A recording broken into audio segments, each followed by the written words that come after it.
بسم اللہ الرحمن الرحیم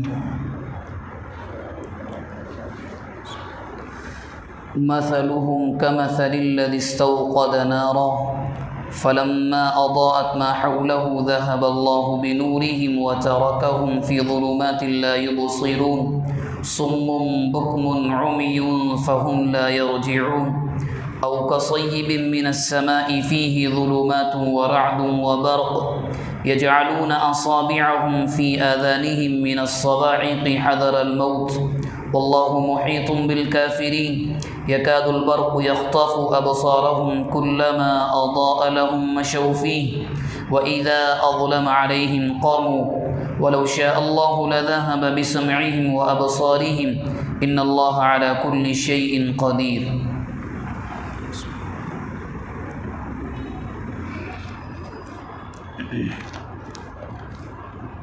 قرآن مجید کے اس سے پہلے درس میں سورہ بقرہ کی جو آیتیں ہمارے سامنے آئی تھیں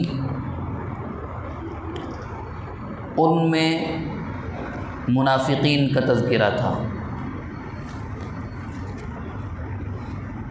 اور منافقین کی کچھ نشانیاں اللہ تبارک و تعالی نے ان آیتوں میں ذکر فرمائی تھیں۔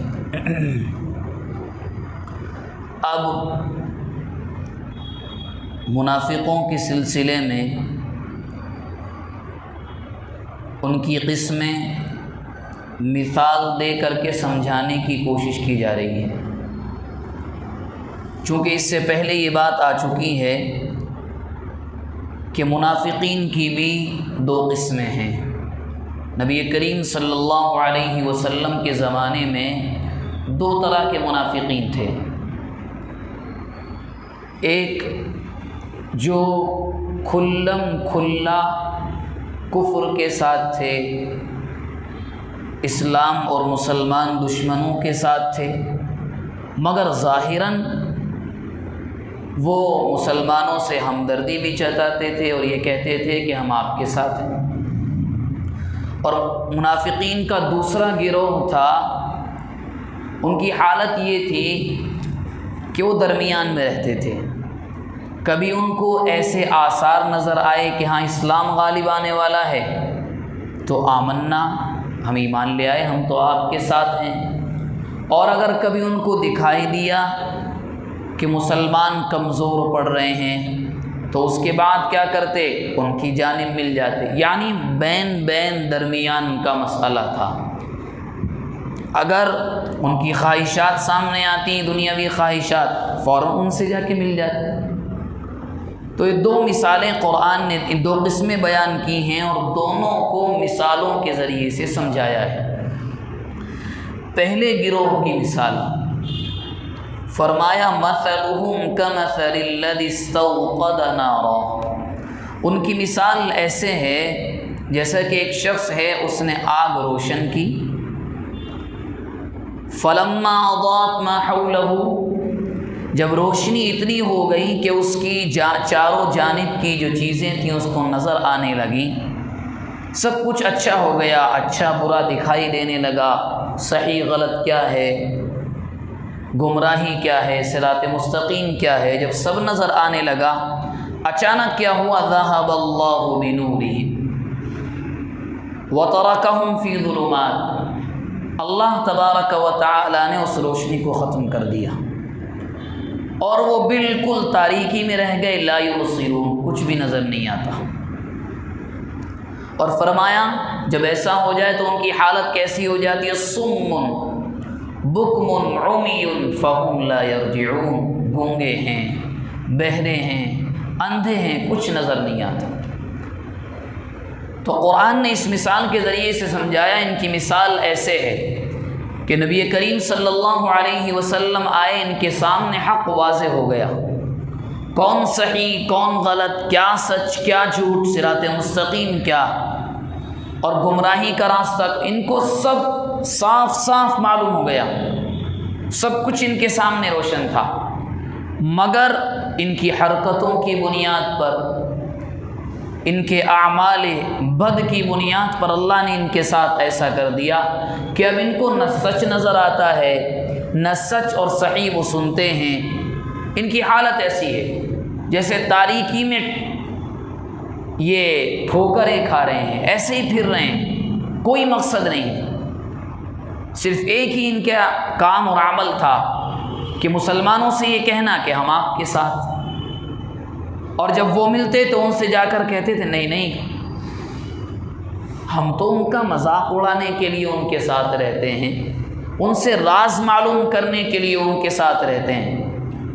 تو اللہ تبارک و تعالی نے فرمایا ایک قسم تو یہ ہے جس کی حالت یہ ہے کہ گونگے بہرے اندھے ہو جاتے ہیں، اپنے اعمال کی بنیاد پر ان کو کچھ بھی دکھائی نہیں دیتا۔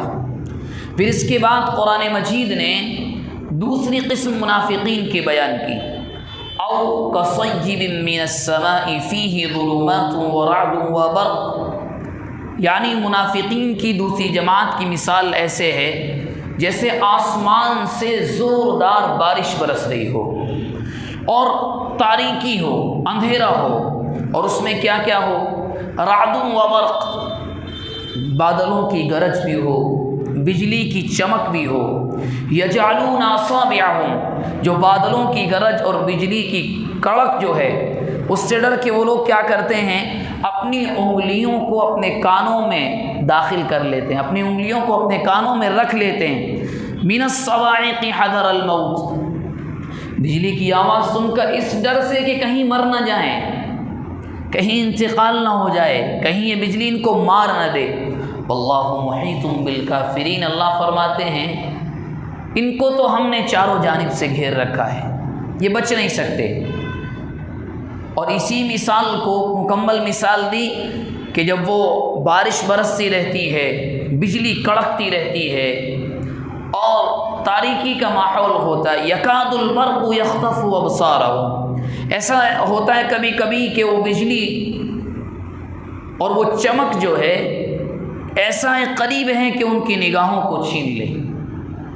کلما اضاء لہم، جب وہ بجلی چمکتی ہے مشوا فیہ تو ذرا اندھیری رات روشن ہو جاتی ہے، چلنے لگتے ہیں۔ وَإِذَا أَظْلَمَ عَلَيْهِمْ قَامُوا، جب وہ بجلی نہیں چمکتی یہ پھر کھڑے ہو جاتے ہیں، اس انتظار میں دوبارہ چمکے گی تو چلیں گے۔ وَلَوْ شَاءَ اللَّهُ لَذَهَبَ بِسَمْعِهِمْ وَأَبْصَارِهِمْ، اگر اللہ چاہے تو ان کے سننے اور دیکھنے کی طاقت چھین سکتا ہے۔ إِنَّ اللَّهَ عَلَى كُلِّ شَيْءٍ قَدِيرٌ۔ دوسری مثال قرآن مجید نے دے کر یہ سمجھایا کہ منافقین میں بعض ایسے ہیں کہ ان کو نظر بھی آ رہا ہوتا ہے کہ یہ اللہ کے نبی ہیں، یہ مسلمان ہے، یہ سچ ہے، یہ جھوٹ ہے، یہ صحیح ہے، یہ غلط ہے، یہ صراط مستقیم ہے، یہ گمراہی کا راستہ ہے۔ یہ دل کے اتنے کچے ہیں اور ان کو اپنے دل پر اتنا بھی قابو نہیں، نہ تو کھل کر کہتے ہیں کہ ہم مسلمانوں کے ساتھ ہیں، کہتے بھی ہیں تو اچانک ان کو اپنا کوئی دنیا کا فائدہ نظر آتا ہے تو ایک دم کہہ اٹھتے ہیں نہیں نہیں نہیں نہیں، ہم تو تمہارے ساتھ ہیں، ہم تو محمد کے ساتھ اس لیے ہیں ذرا رازوں کو معلوم کر لیں، بلکہ وہ موقع کا فائدہ اٹھاتے ہیں۔ جیسا موقع ہوتا ہے، مسلمانوں کا نمبر آیا ہم آپ کے ساتھ ہیں، کافروں کا نمبر آیا ہم آپ کے ساتھ ہیں۔ جیسے قرآن مجید نے منافقین کے احوال کو قرآن مجید کا 21واں پارہ سورہ احزاب میں بڑا صاف صاف بیان کیا ہے، بڑا کھول کر بیان کیا ہے۔ غزوہ احزاب جس کا دوسرا نام غزوہ خندق بھی ہے، بڑی جنگ عظیم ہوئی، مدینہ منورہ کو چاروں جانب سے کفار کے لشکر نے 10,000 کا لشکر چاروں جانب سے گھیر لیا۔ حضرت سلمان فارسی رضی اللہ عنہ کے مشورے پر مدینہ منورہ کے چاروں جانب خندق کھودی گئی بچاؤ کے لیے، اور اتنی چوڑی تھا کہ گھوڑے پھلانگ نہ سکیں، بڑی لمبی چوڑی داستان ہے۔ مختصراً عرض یہ ہے کہ اس موقع پر منافقین نے آ کر کے کیا جھوٹ بولا، اللہ کے نبی ذرا ہمیں چھٹی دے دیں، ذرا اجازت دے دیں، کیوں؟ ان بیوتنا عورہ، ہمارے گھروں میں حفاظت کی چیزیں نہیں ہیں، وما ہی بعورہ، قرآن مجید نے جھوٹ پکڑ لیا، جھوٹ بول رہے ہیں، سب کچھ صحیح ہے، کیوں؟ اگر ہار گئے مسلمانوں کے ساتھ، اللہ نہ کرے اگر شکست ہو گئی یا شکست نہیں بھی ہوئی، اگر اپنے جو مسلمانوں کے دشمن ہیں اور اندرونی ان کے دوست ہیں، ظاہراً دشمن ہیں، ان کے سامنے آئیں گے تو وہ کہیں گے کہ بھئی آپ تو ہمارے ساتھ تھے، ان کی پول کھل جائے گی وما ہی بعورہ، منافق کا حال عام زمانے میں یہی تو ہوتا ہے کہ یہاں آپ کے سامنے کچھ اور چہرہ، آپ کے پیچھے کچھ اور چہرہ، تو ان کا حال یہی تھا۔ تو وہاں بھی انہوں نے ایسے ہی کیا، وما ہی بعورہ ان یریدون الا فرارا۔ قرآن مجید نے کہا اللہ کے نبی یہ صرف جنگ سے بھاگ رہے ہیں، یہ تو پیٹھ دکھا رہے ہیں۔ تو قرآن مجید نے بہت جگہ ان کے احوال کو بیان کیا ہے۔ یہاں بھی قرآن نے کہا کہ اس جب منافقین کی اس جماعت کا حال یہ ہے، ان کو ایک منٹ کے لیے معلوم ہوتا ہے کہ نہیں مسلمان بھی اللہ کے نبی یہ سچا راستہ صحیح، اس پر چلنے لگتے ہیں۔ اچانک ان کے جو دل کی خواہشات ہیں، دنیاوی مقاصد ہیں، وہ ذرا سامنے آتے ہیں، ڈر ہوتا ہے ارے ہم مسلمانوں کے ساتھ ہوئے تو لوگ ہمارا بائیکاٹ کر دیں گے، ہم سے خرید و فروخت نہیں ہوگی، ہم سے فلاں شخص معاملہ نہیں کرے گا، فلاں یہ نقصان وہ نقصان، مالی نقصان بھی خاندانی نقصان بھی۔ تو اس بنیاد پر آ کر کیا کرتے ہیں، غیروں کے ساتھ مل جاتے ہیں۔ اب قرآن مجید نے منافقین کی دونوں جماعتوں کا تذکرہ کرنے کے بعد عرض کیا تم جو چاہو کرنا چاہ رہے ہو کر لو، مگر ان اللہ علی کل شیء قدیر، قدرت ہمارے پاس ہے، آپ جو چاہو کر لو، ان اللہ ہم ہر چیز پر قادر ہیں۔ یا تو باز آ جاؤ، یا تو اپنی حرکتوں سے باز آ جاؤ، ورنہ ہم تو اس کائنات کے مالک ہیں، ہمارے قبضے قدرت میں تو سب کچھ ہے، ہم سے کوئی چیز ڈھکی چھپی نہیں ہے، کوئی چیز ایسی نہیں ہے کہ جو ہماری قدرت سے باہر ہو۔ یہ منافقین کو تنبیہ کی گئی، دھمکایا گیا، مان جاؤ اندر سے کچھ اور کرتے ہو، باہر سے کچھ اور کرتے ہو۔ تو یہاں پر آ کر سورہ بقرہ کی 20 آیتیں ختم ہو گئیں۔ ان 20 آیتوں میں مختصراً عرض کروں، 3 جماعتوں کا تذکرہ آیا۔ نمبر 1 مسلمانوں کا تذکرہ آیا شروع کی 5 آیات میں کہ کون متقی ہیں، ان کی نشانیاں بتلائی گئی کہ ان متقی لوگوں کی نشانیاں کیا ہیں، اور ان کے بارے میں یہ کہا گیا اعلی ہدی من ربہم، یہی ہدایت یافتہ ہیں۔ کوئی اگر چاہتا ہے کہ ہدایت کے راستے کو پائے اور ہدایت وہ کو حاصل کرنا چاہتا ہے، اولئک هم المفلحون، یہی راستہ ہے۔ اس کے بعد کافروں کا جو کھلم کھلا مسلمانوں کے خلاف تھے، ان کے حالات کو بیان کیا گیا اور ان کے بارے میں کہا گیا کہ وَلَهُمْ عَذَابٌ عَظِيمٌ، ان کے لیے تو بڑا دردناک عذاب ہے، اور اس کے بعد بڑا عظیم، بہت بڑا عذاب ان کے لیے۔ اس کے بعد تیسری جماعت کا تذکرہ آیا جو تھی منافقین کی جماعت، ان کی نشانیاں بھی بیان کی گئی، ان کی حرکتوں کو بھی بیان کیا گیا اور ان کا انجام بھی بیان کیا گیا، اور اتنا قرآن نے کہہ دیا ہم ہر چیز پر قادر ہیں۔ اس کے بعد قرآن مجید ایک توحید کی عام دعوت دیتا ہے، ایک عمومی دعوت، پورے انسانوں سے وہ بات کرتا ہے۔ وہ کیا کہا، یا ایھا الناس، اے لوگو۔ جب قرآن مجید عام خطاب کرتا ہے، جب تمام کے تمام کو نشانہ بنا کر کے وہ بات کرتا ہے، تو لفظ اکثر قرآن استعمال کرتا ہے ناس، لوگو۔ اور اگر ایمان والوں سے بات کرنا مقصود ہو تو قرآن مجید کہتا ہے یا ایھا الذین آمنو، اے ایمان والو۔ مگر یہاں تینوں جماعتوں سے قرآن مجید کچھ کہنا چاہ رہا ہے کہ اے لوگو، کیا، اعبدوا ربکم، اپنے رب کی عبادت کرو، اعبدوا ربکم، اپنے رب کی عبادت کرو۔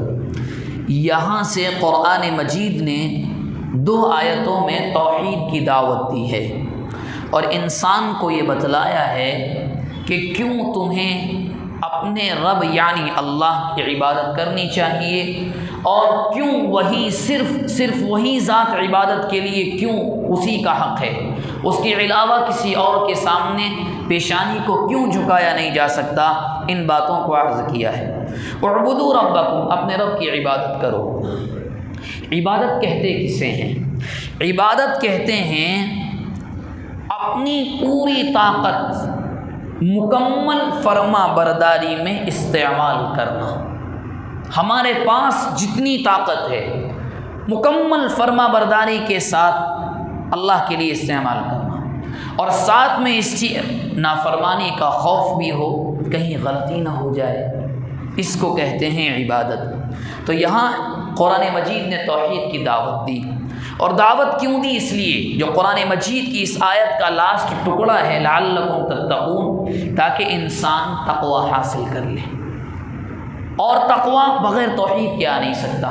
تو بہرحال قرآن مجید نے یہ کہا کہ آپ کو اپنے رب کی عبادت کرنا ہے۔ اب غور کرنے کی چیز یہ ہے کہ یہاں اللہ نے ربن کا لفظ استعمال کیا ہے، ربکم۔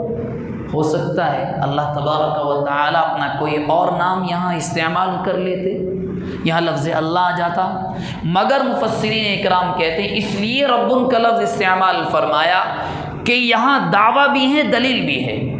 دعویٰ اس بات کا ربن کے معنی آتے ہیں پالنے والا، پرورش کرنے والا، پالن ہار۔ تو پالن ہار کون ہے؟ پہلے انسان کو یہ سمجھایا گیا تمہارا پالن ہار اللہ ہے۔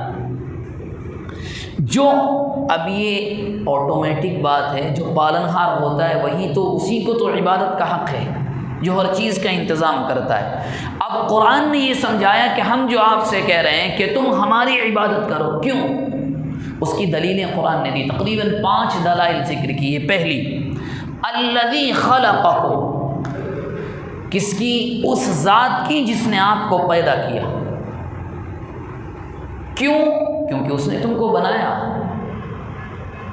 اور قرآن مجید نے اس آیت میں 2 نشانیاں ذکر کی ہیں جن کا انسان سے بذات خود تعلق ہے، اور یہ دونوں نشانیاں ایسی ہیں کہ انسان چاہے کتنا زور لگا لے اس میں وہ کچھ کر بھی نہیں سکتا۔ اس میں وہ مکمل اللہ کا غلام ہے، مکمل۔ کیسے؟ کیا کسی انسان کے اندر کسی کو پیدا کرنے کی طاقت ہے؟ نہیں کر سکتا۔ یہ تو اللہ کی صفت ہے کہ کسی انسان کو یہ طاقت ہے کہ وہ کسی کے گھر میں اولاد نہ ہو تو اولاد کو پیدا کر دے؟ نہیں۔ کیا کسی انسان میں طاقت ہے کہیں کسی اللہ کے بندے کو اللہ نے صرف بچیاں ہی لڑکیاں دی، لڑکا دے دے؟ نہیں۔ کسی کے یہاں اولاد نرینہ یعنی مرد بچے نہ ہوں، کیا انسان کی یہ طاقت ہے کہ مرد بچے دے دے؟ نہیں، بلکہ تو بہت دور کی بات ہے۔ کھل کر آپ سے کہوں، ایک ناپاک قطرے کو جمانا ماں کے پیٹ میں، اس کی بھی طاقت نہیں ہے، اس کی بھی طاقت نہیں ہے۔ بعض موقعوں پر انسان فیملی پلاننگ کے چکر میں نہ جانے بچوں سے بچنے کے لیے کتنی چیزیں کرتا ہے، کتنے بہانے، مگر پھر بھی اللہ کی مخلوق پیدا ہوتی ہے۔ یہ صفت ایسی ہے، اس کے اندر تو چاہ کر بھی کوئی دخل اندازی نہیں کر سکتا۔ ہم نے آپ کو بنایا، عبادت کا حق اسی لیے ہم نے بنایا ہے، تم ہماری پیداوار۔ قرآن مجید کا 18واں پارہ پہلے رکوع کے اندر قرآن نے کیا کہا؟ ثم خلقنا النطفة علقة فخلقنا العلقة مضغة فخلقنا المضغة عظاما فكسونا العظام لحما۔ پوری داستان انسان کے سامنے، تمہاری حیثیت کیا تھی؟ کچھ بھی نہیں، ناپاک قطرے تھے، ہم نے جمایا، ہم نے لوتھڑا بنایا، ہم نے ہڈیاں اس کے اندر ڈالی، ان ہڈیوں پر گوشت ہم نے چڑھایا، فَكَسَوْنَا الْعِظَامَ لَحْمًا فَتَبَارَكَ اللَّهُ أَحْسَنَ الْخَالِقِينَ۔ ہم سے بہتر کون بنا سکتا ہے؟ قرآن نے صاف کہا۔ اور یہ سائنس ٹیکنالوجی کہیں بھی پہنچ جائے اور دنیا نے کوششیں کی کچھ بھی کر لے، اس میں کوئی کچھ نہیں کر سکتا، کوئی کچھ نہیں کر سکتا۔ آپ کتنی فیملیز کو ایسی جانتے ہوں گے، لوگوں نے ٹیسٹ کرائے، خوب ٹیسٹ کرائے، خوب اسکیننگس ہوئی کہ نہیں پتہ نہیں شوہر میں کمی ہے یا بیوی میں کمی ہے، دونوں صحیح صحت مند، اولاد نہیں ہوتی۔ ابراہیم علیہ السلام کے یہاں کب جا کر کے حضرت اسماعیل پیدا ہوئے؟ راجح قول کے مطابق جب اللہ کے نبی کی یعنی حضرت ابراہیم کی عمر مبارک 90 سال بھی کراس کر چکی ہے، تب جا کر کے حضرت اسماعیل کی پیدائش۔ کیا معلوم ہوا؟ اللہ تبارک و تعالی کہنا چاہتے ہیں ہمیں پوجو اس لیے کہ ہم نے بنایا، اور ہمارا احسان ہے کہ ہم نے تمہیں بنایا ہے۔ اس کے بعد یہ کہا والذین من قبلکم، ایسا نہیں تمہیں بنایا، تم سے پہلوں کو بھی ہم نے بنایا، جو کروڑوں چلے گئے ہیں، چاہے وہ کیسے بھی تھے، بادشاہ بھی تھے، اس میں وزیر بھی تھے، اس میں کمانڈر بھی تھے، اس میں غریب بھی تھے، امیر بھی تھے، غلام بھی تھے، آقا بھی تھے، کچھ بھی تھے، ہم نے بنایا۔ اور اس میں یہ بھی ہے چاہے وہ انبیاء تھے، صحابہ تھے، اور کچھ بھی تھے، ہم نے بنایا۔ والذین من قبلکم، ہم نے بنایا ہے، ہماری پیداوار ہو، ہماری قدرت ہے کہ ہم پیدا کرتے ہیں، ورنہ کس کی قدرت ہو کہ انسان کچھ بھی کر کے تو دکھائے۔ اور قرآن مجید نے آخر میں کہا لعلکم تتقون، ہم عبادت کے لیے اس لیے کہہ رہے ہیں تاکہ آپ جب عبادت کریں، ہمیں مانیں، ہمیں پوجیں، تمہیں تقوی آ جائے، اور جب تقوی آئے گا اور انسان صراط مستقیم پر چلے گا تو ہو سکتا ہے کہ جہنم سے بھی بچ جائے، جس کا تذکرہ آگے آ رہا ہے۔ قرآن نے اس کے بعد کہا، اس کے بعد 3 نشانیاں اور ذکر کی، الذی جعل لکم الارض فراشا، جانتے ہو رب کون ہے جس نے تم کو بنایا، تم سے پہلوں کو بنایا، تمہارے ماں باپ کو بنایا، خاندانوں کو بنایا، شہر کے شہر والوں کو بنایا، وہ رب وہ ہے جعل لکم الارض فراشا، جس نے زمین کو تمہارے لیے بچھونا بنایا ہے۔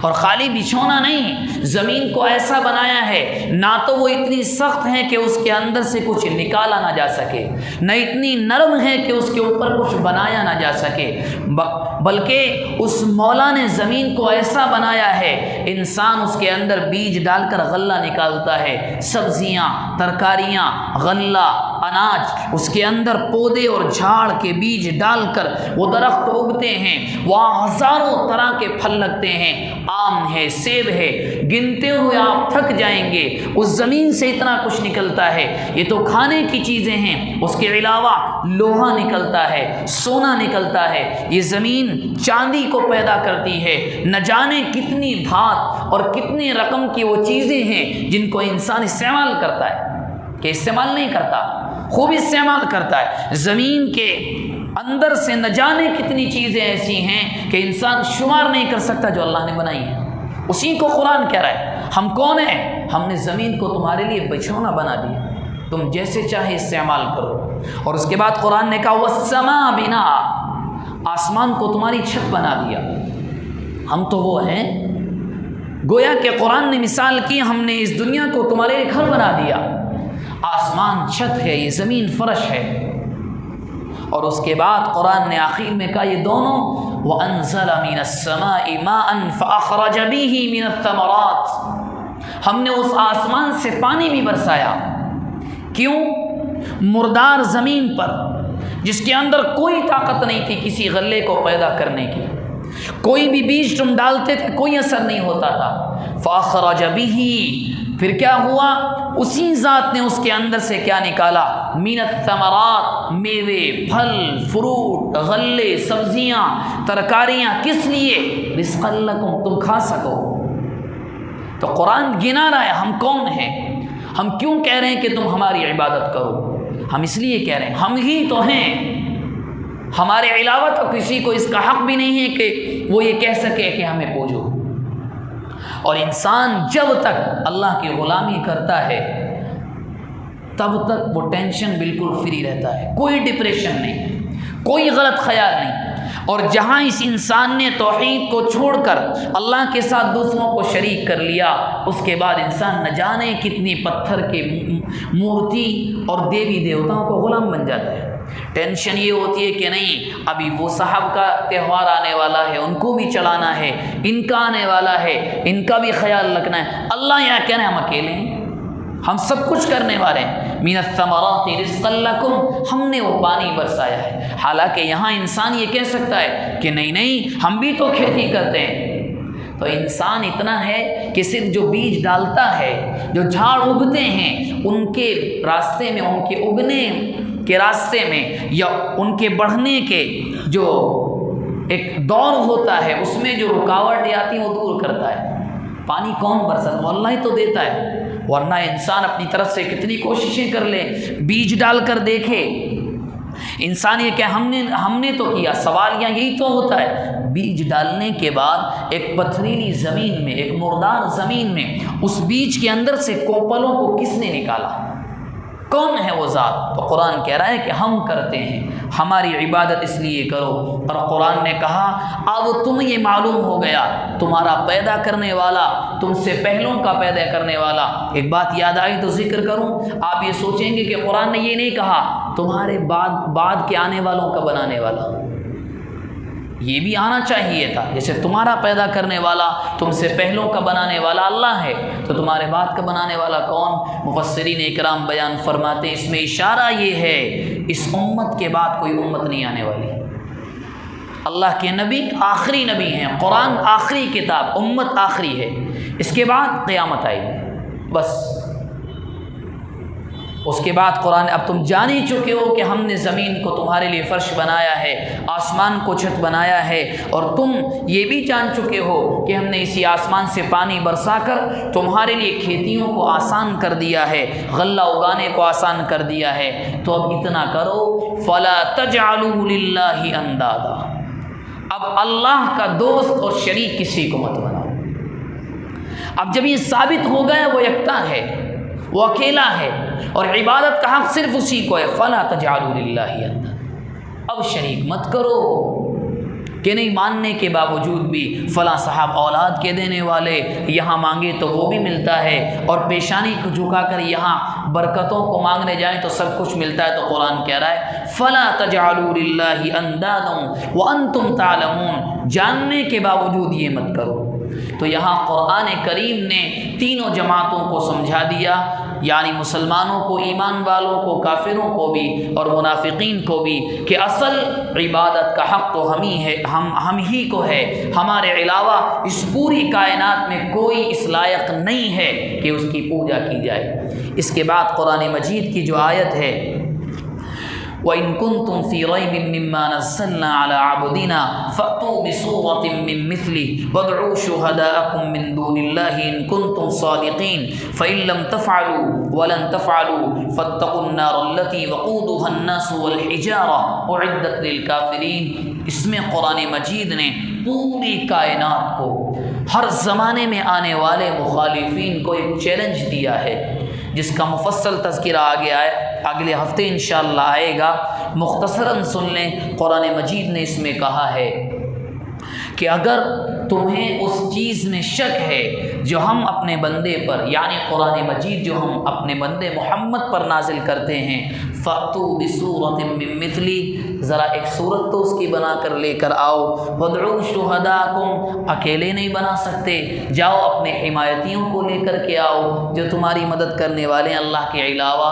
إِن كُنتُمْ صَادِقِينَ، قرآن مجید نے چیلنج دیا پوری کائنات کو اس زمانے میں بھی، کیونکہ مشرکین مکہ اللہ کے نبی پر یہ الزام بہت لگاتے تھے کہ نہیں، نعوذ باللہ، محمد تو یہ جو کہتے ہیں کہ قرآن مجھ پر اللہ کی جانب سے اترتا ہے، یہ تو اپنی جانب سے بنا کر لاتے ہیں، لوگوں کو سنا دیتے ہیں. قرآن نے کہا اگر تمہارا خیال، البتہ پہلی بات تو یہ کہ اس میں شک کی گنجائش نہیں، کیونکہ قرآن نے پہلے کہہ دیا ذالک الکتاب لا ریب فیہ. اگر پھر بھی تمہیں شک ہے اور تم اپنے بغض، حسد اور دشمنی کی بنیاد پر محمد کی ان باتوں کو اور قرآن مجید کی آیات کو ماننے کے لیے تیار نہیں ہو، فَأْتُوا بِسُورَةٍ مِّن مِّثْلِهِ، ہمارا کھلا چیلنج ہے، تم ایک صورت بھی لے کر کے آؤ، پھر ہم آپ کو جانیں گے کیا کرو گے. اور قرآن نے اس کے بعد کہا فَإِن لَّمْ تَفْعَلُوا، اگر تم سے نہ ہو سکے، اور اس کا اگلا لفظ قرآن نے کہا وَلَن تَفْعَلُوا، ہم جانتے ہیں تم کر بھی نہیں سکتے، تم اس کے جیسی ایک صورت، ایک آیت لا بھی نہیں سکتے. وَأَن تَفْعَلُوا فَاتَّقُوا النَّارَ الَّتِي وَقُودُهَا النَّاسُ وَالْحِجَارَةُ، تو ڈرو اس آگ سے، اس دوزخ اور جہنم سے، وَقُودُهَا النَّاسُ وَالْحِجَارَةُ، جس کا ایندھن صرف انسان اور پتھر ہیں، اُعِدَّتْ لِلْكَافِرِينَ، جس کو کافروں کے لیے تیار کیا گیا ہے. انشاءاللہ قرآن مجید کا جو چیلنج ہے، اور قرآن مجید اپنے آپ میں ایک معجزہ ہے، اور اللہ کے نبی نے بھی خود فرمایا کہ معجزہ مجھے دیا گیا ہے. اس کی تفصیل انشاءاللہ آئندہ ہفتے آئے گی. جو باتیں کہی گئیں، سنی گئی، دعا فرمائیں اللہ تبارک و تعالی ہم سب کو اخلاص نیت کے ساتھ عمل کرنے کی توفیق مرحمت فرمائے.